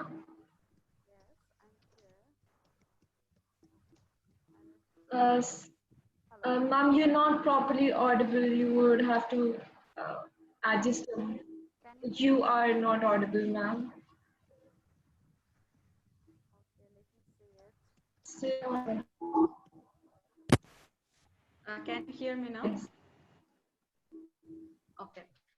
Thank you, Kamal, for your wonderful and thought-provoking presentation. As we all know that if we just look at present day's China and Hong Kong relationship, then we can see all kind of things, what you just say to us, that what is happening between them. And in each and every possible perspective or possible way of Hong Kong citizen is how they are impacting by Chinese action and all these kind of things. And it's kind of new kind of colonialization, which it's not colony, but we can say from your presentation that, but it gives us a vibe that it's a kind of pseudo-colony, pseudo-colonial practice. So as I can see here, that it's already we are actually for presentation. So Paki, can we have some time for question now, because it's already 1.5 hours, but yes, ma'am, you can have some time for the questions, I feel. Just give me a sec, I'll still confirm it on my schedule. Okay. And here, in the meantime, can I ask some question? Ma'am, it's absolutely, you have time till 1:45.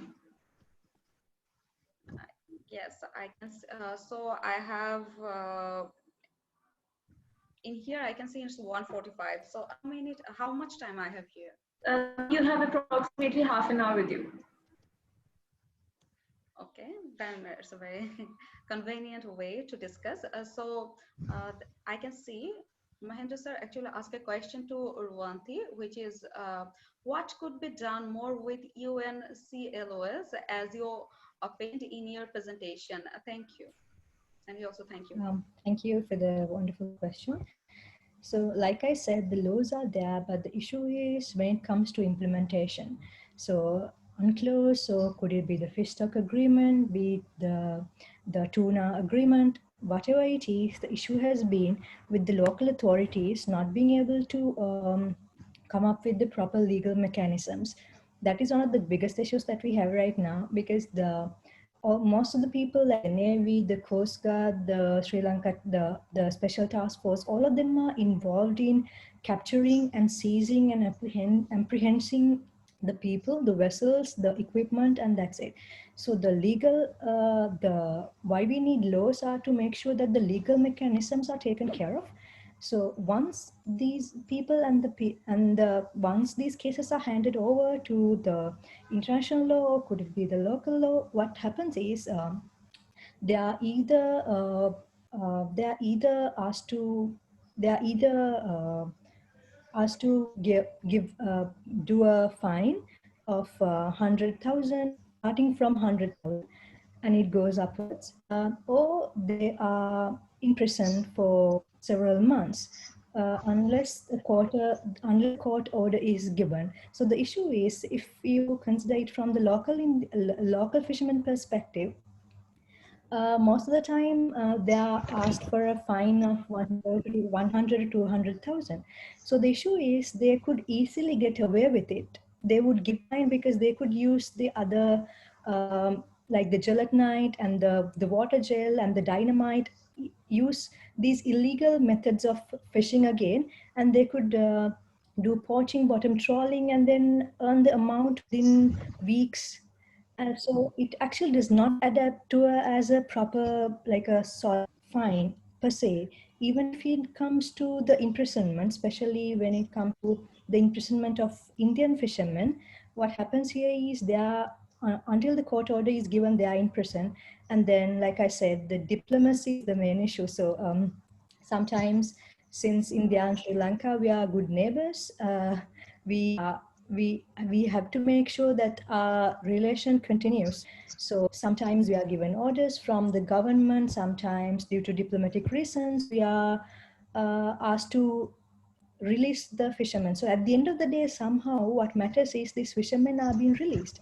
They are going back to the country, and so after several days, they would come back to the Sri Lankan waters. The issue is not with the existing law, but the issues as to how we could implement the law, and specifically with solid legal mechanisms. The issue, yeah. Thank you very much. Okay. Mahendra sir, are you satisfied with the answer, or do you have any comment on this? No, I totally agree. What she said, I agree with it. Thank you very much. Okay. In our chat box, I can see there's no further question, but I have a question to Bhasker sir, which is, as you mentioned that for trans-border disaster management, India can take a lead role, or India, quote unquote, you said that India should take a lead role in the South Asian region for solving trans-border disaster management issues. Do you think that China is, or how you actually see how China is going to react or observe this? You're not audible. I can't hear you. Ma'am, You have would to be loud, please. Ma'am, would you mind coming a little closer and speaking? That will be helpful, I guess. Okay. So I'm going to ask you the question again. Are you? Yes, you'll have to keep this modulation, please.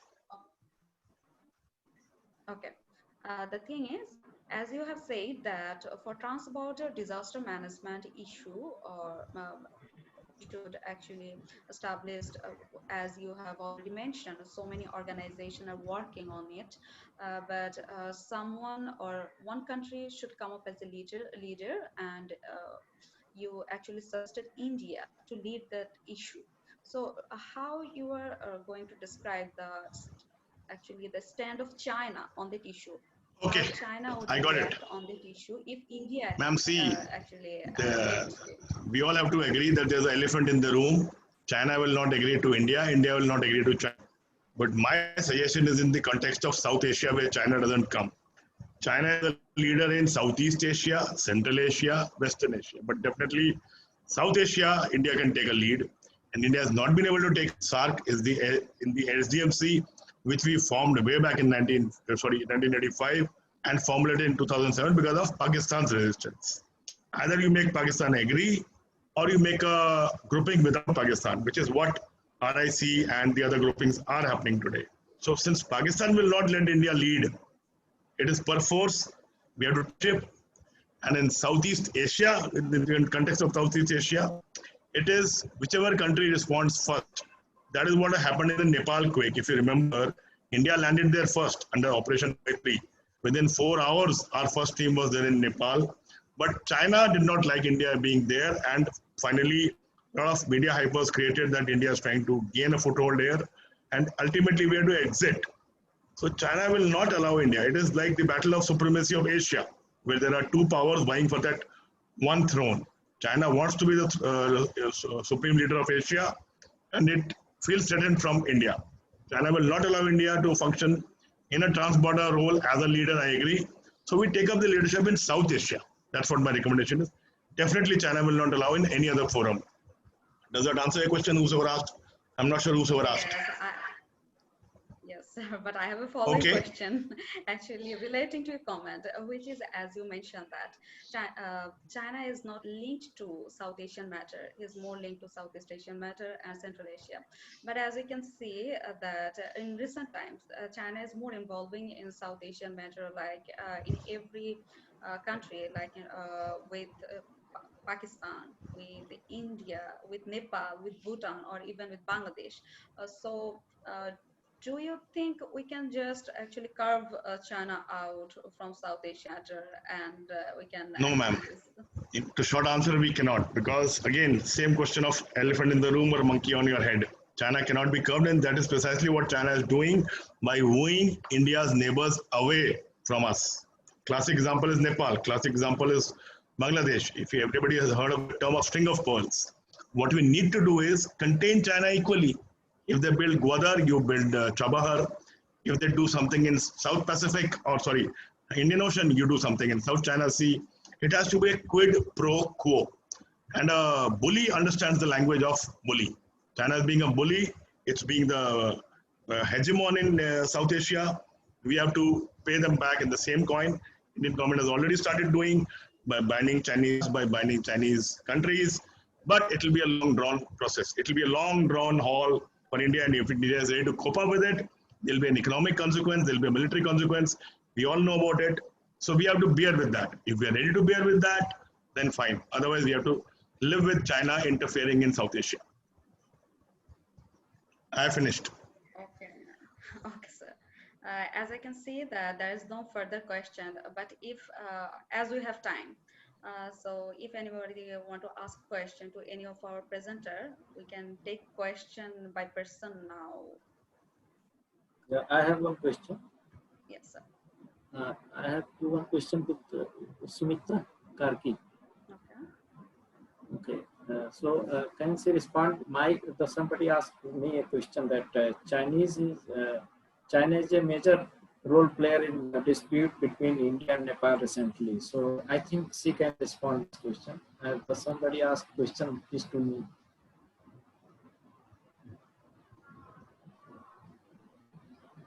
Hello, Sumitra is there? Sir, we did not hear your question clearly.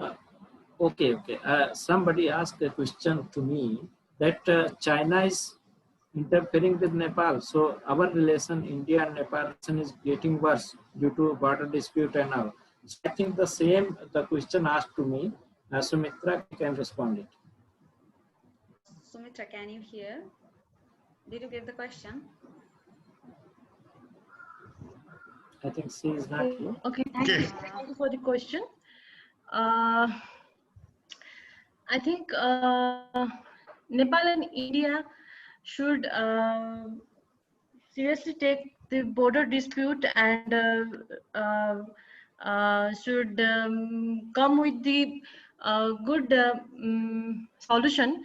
And the China factor is only rumors, I think. There is nothing like that. China is playing major role, or China is leading Nepal to have conflict with India. But I think there is misunderstanding only. And there is a problem between India and China, not between Nepal and India. So both the countries should resolve it in own manner, but not let on other third party to enter between the friendly ties between Nepal and India. I want to say this much only. And for Chair, if I may add, answer, there's a border dispute only when there are borders. With India and Nepal, there are open borders. So where's the dispute? It's been created. Yes, sir. It's been created to create a rift. There's just a map. They have given one map. We have given one map. We're fighting over a map. It was made by Britishers way back in 1815 in the Sagoli Treaty. So there's no dispute. It's been created to create a wedge between the two neighbors, which I said China will keep doing. So we have to get over this wedge, as simple as that. Thank you. And the misunderstanding should be resolved in time to not escalate this problem further. That's a difficult question. With Oli being there, with Oli showing 2 fingers to India, I don't think that will happen in the near future. That's my view, please. But it can be done, sir. Yes, it can be done. It needs to be done. Yeah, that is important for us, for India and for Nepal. Okay, ma'am, can I ask a question to Kamal? Of course you can, sir. Okay, Kamal, very good presentation. I am enlightened about Hong Kong's, so in simple terms, what is Hong Kong's future with China passing that draconian law and putting curbs on Hong Kong?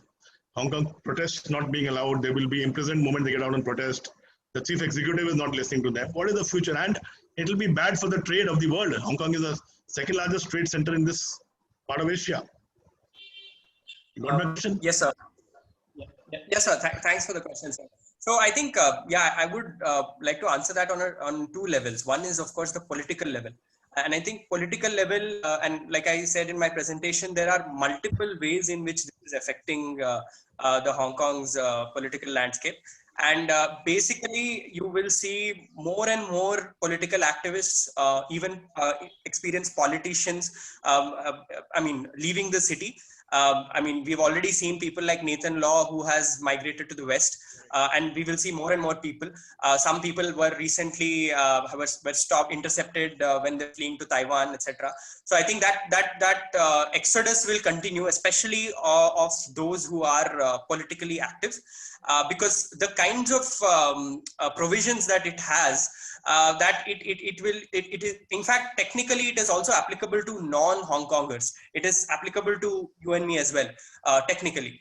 Now, whether Beijing will use it or not is a different question. But anybody who undermines their interpretation of the kinds of crimes that they have introduced is liable for punishment. So technically, anybody who's passing through Hong Kong and may have said something about Hong Kong is at risk. So I think politically more and more suppression will be the norm. And we've seen that even last year, even before this law, there were a lot of police atrocities, very well documented. But then there were 5 basically demands of the protesters, and one of those was an investigation into all of those police atrocities, and that wasn't done. In fact, that will never happen. Yeah. Yeah, in fact, a report was given where it had completely absolved them. So I think more and more of such is likely, because we've seen in the last 2 months itself, people just holding blank sheets of paper, like I said, were also arrested. So I think it is going to look more and more like like any other Chinese city, with probably the exception that you have access to internet.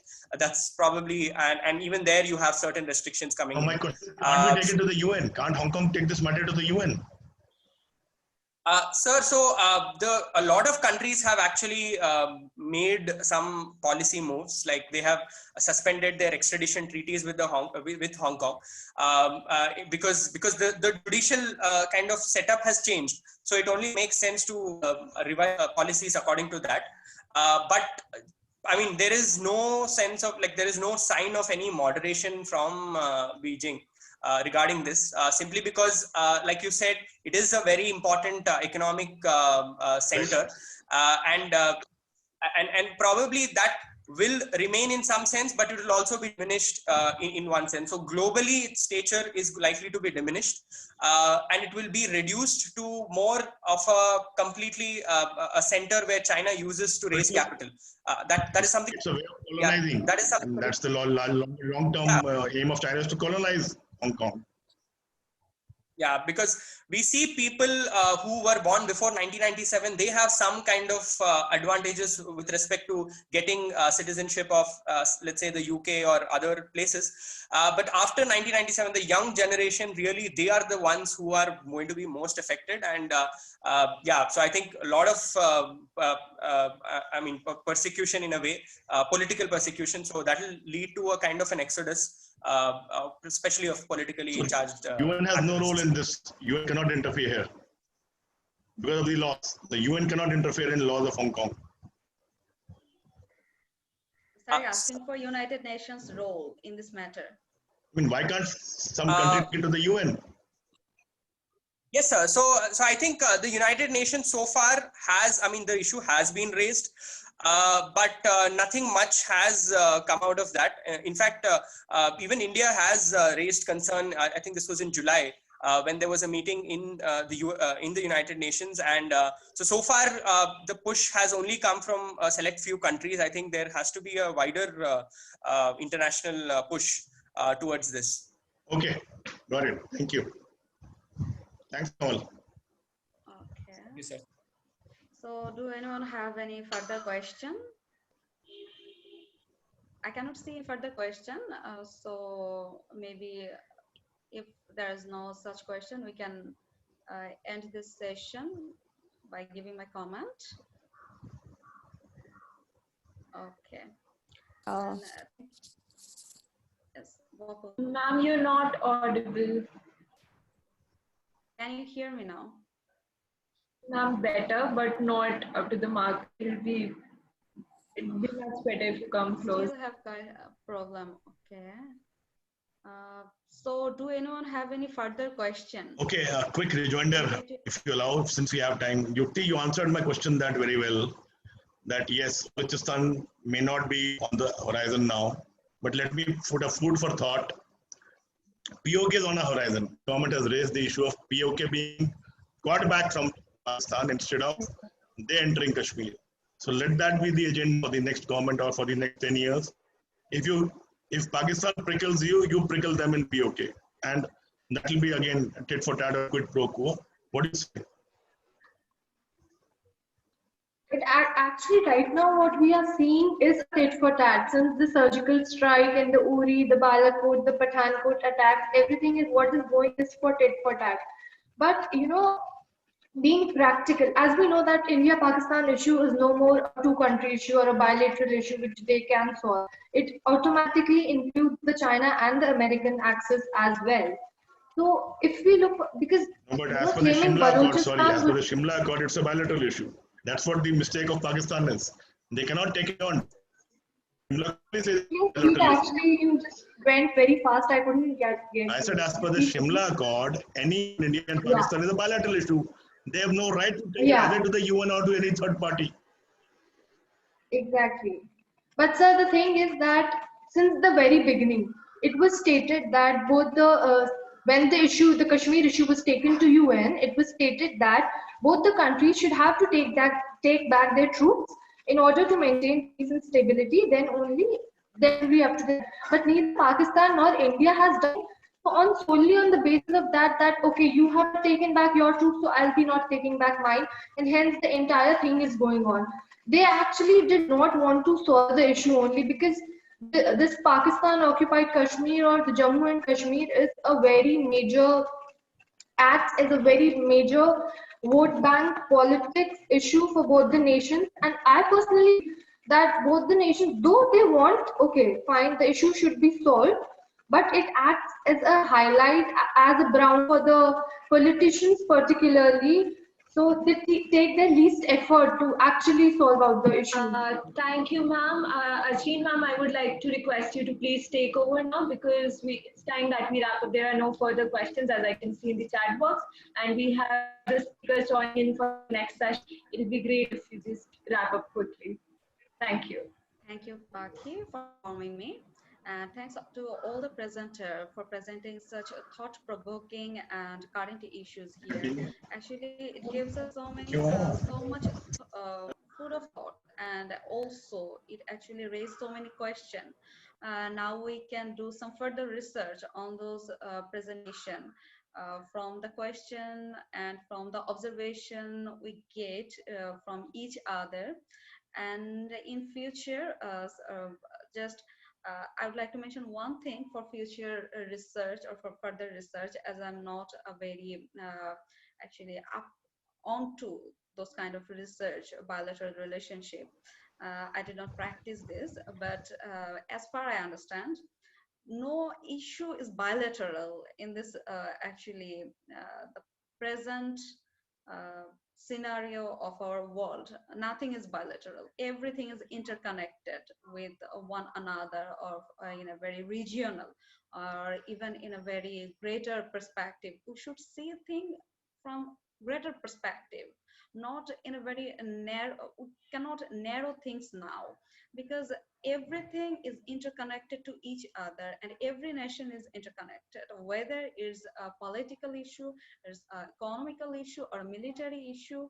So we need to focus on the broader perspective, not on that it's a bilateral issue, we should handle it in a private manner, because we know that even if it's a bilateral issue, we cannot handle it properly without the intervention from other country. Maybe it's not a direct intervention, but there is some intervention directly or indirectly here. So for, now I would love like to thank NICE Nepal for inviting me to chair this session, and all the presenter for actually enlightened me to so many issues actually I was not aware of. So thank you, and I would like to end the session here, and Paki, you can take over from here. And last but not the least, I would like to thank Mr. Pramod Jaswal for inviting me to chair this session. Thanks all. Thanks a lot, ma'am. Upang, please take over. Yeah, sure. Distinguished speakers, chairs, ladies and gentlemen, we have come to the end of the fourth session. It is my honor to propose a word of thanks on behalf of NICE to all who graced us with their presence and contributed their parts to make this event a resounding success. First of all, we would like to express our profuse gratitude and sincere thanks to Ms. Afrin for agreeing to the session today. Our sincere thanks also go to all our speakers for being a part of the event and delivering such a comprehensive and convincing presentation. We are really honored to have all the speakers with us here today. We would like to acknowledge our gratitude to our friends from the diplomatic community, experts, academia, media, and different organizations. Finally, I must mention our deep sense of appreciation for our audience who participated in the webinar and those who are watching us live on our Facebook channel. Thank you for your valuable time and attention, and for making the session productive with your questions. We are truly honored to have you all with us this evening and hope to stay connected with you in future as well. It's really been a pleasure. Also, do join us at our next session. Thank you so much.